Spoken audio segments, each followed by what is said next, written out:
Albuquerque at dusk. Sandia Mountains cooling to violet. A low concrete silhouette on University Boulevard. They call it the Pit. Not as an insult, as identity. You descend the steps, and the air thickens with anticipation. Opened in 1966, the Pit flipped arena logic. Concourse at street level, seating bowl dug into the earth.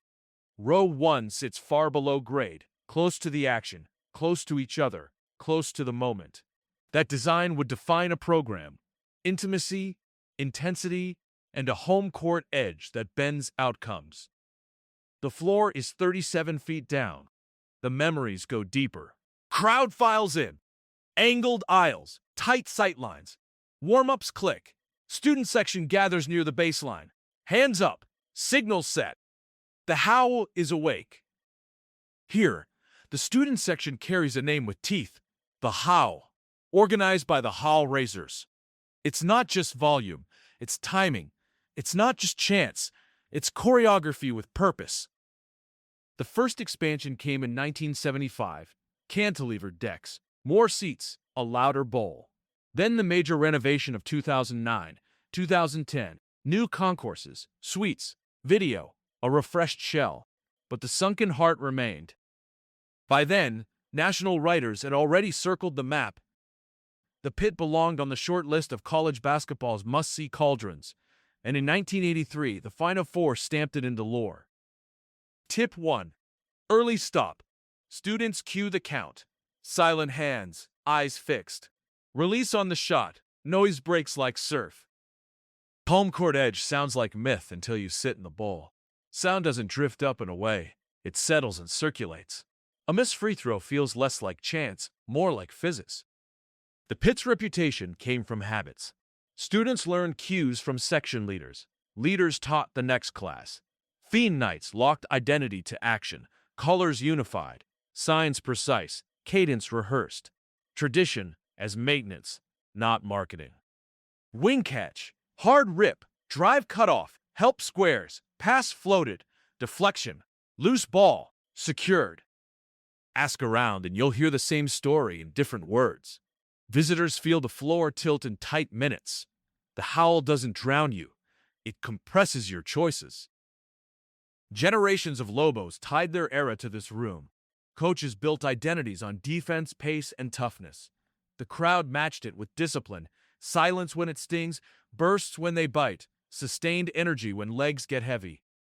Small edges, repeated, become outcomes. Baseline inbound, 5-count ticking, nothing clean, emergency pass, intercepted, 2 the other way. There's an origin night for the season itself. Lobo Howl, open doors, music, first looks at new rosters. It's less announcement than invitation. Bring your voice, learn the script, join the work. In 1999, national lists put the Pit among the century's great venues. Writers called out the bowl, the noise, the devotion. But hosted rankings weren't the point. The point was continuity. This room keeps its promises. Mid-half, visitors shoot early. Long rebound, outlet clean, corner fills, feet set, net snaps. Architecture is character. You descend into the game, and the game rises to meet you. That exchange, down, then up, defines the feeling here. The 2010 refresh brought modern comforts without touching the essence. Suites and signage changed the edges.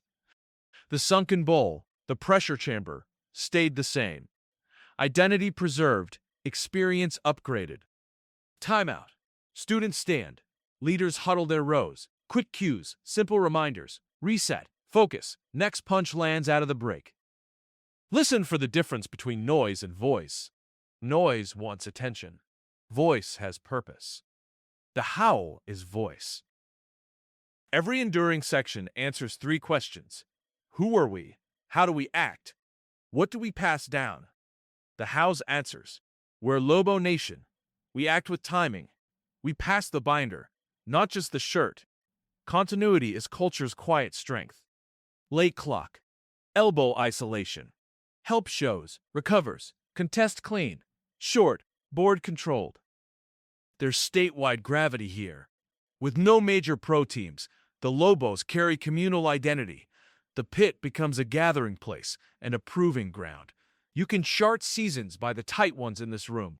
Upsets that reset trajectories.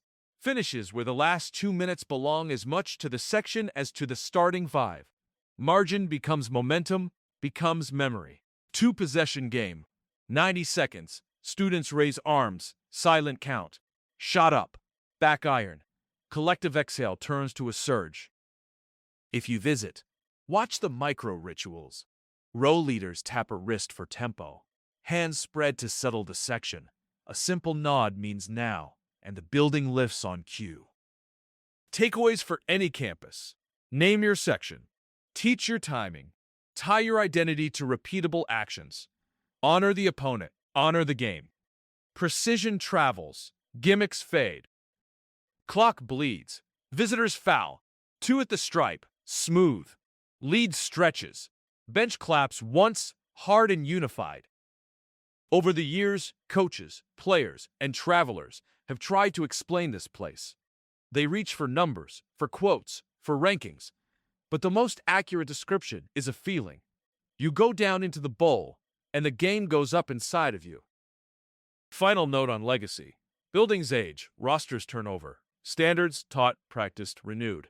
Make history present tense. That's the Howl's true contribution. Buzzer. Final. Students don't bolt.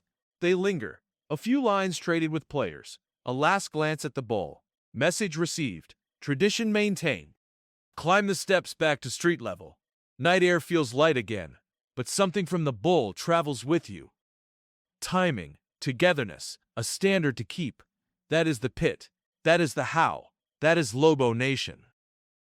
Remember the triad. Identity, timing, continuity. Do that, and your arena won't just be loud. It will be learned. Learned buildings win. I'm Hoops Maverick. Stand tall. Play on 2 feet. Keep the ritual alive.